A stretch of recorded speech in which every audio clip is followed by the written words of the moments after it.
I thought it would be a normal evening, a casual dinner with my friends, just some food, laughter, and easy conversation.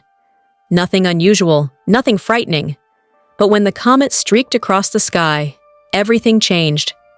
That night, I realized how fragile reality could be, and that the people I trusted the most might not even be who they seemed to be. The night started like any other. We gathered in a cozy house talking about our lives, joking, teasing, and making plans for the week.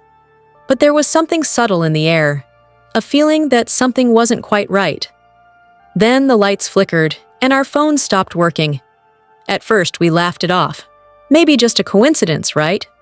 A comet was passing overhead after all. But when someone went outside, we saw a house down the street with its lights on.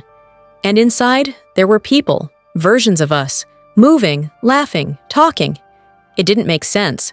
I couldn't understand what I was seeing. Were we imagining things? Or was this some cruel trick? As the night went on, the truth became clear.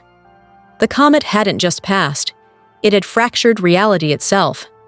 Multiple versions of our world were overlapping, existing side by side, barely distinguishable from each other. Every time someone stepped outside, they risked stepping into another version of the night. Everything we said, everything we did, even the smallest decisions, existed in parallel. And the other versions of us weren't distant or passive. They were active, watching, moving, interfering. I realized then how little control we actually had. Fear crept in slowly, and then it spread like wildfire.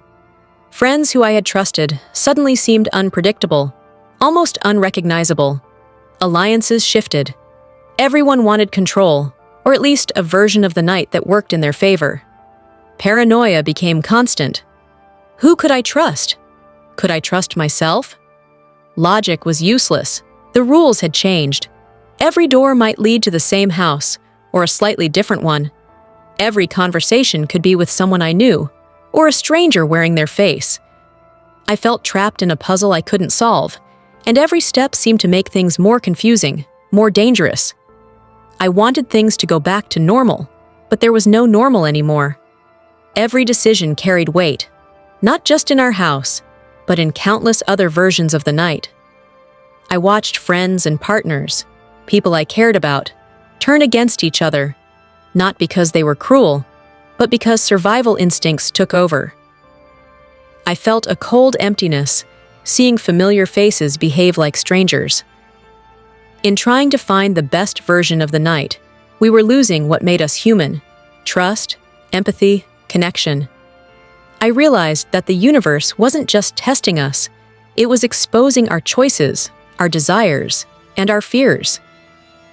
Eventually, I made a choice.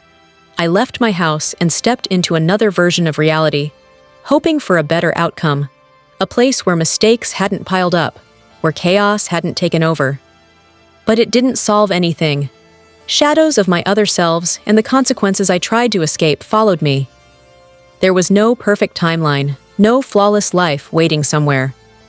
I understood then that trying to control reality is dangerous. The comet hadn't just fractured space, it had fractured us, and every choice echoed across all versions of our lives. By the end of the night, one truth stood out. There is no ideal version of reality. Life is messy, people are unpredictable, and trust is fragile. What matters isn't escaping the chaos. It's navigating it, understanding who you are, and making peace with the choices you've already made. That night, I learned that the universe doesn't hand out answers. Sometimes it's just waiting to see what you'll do next and who you'll become in the process.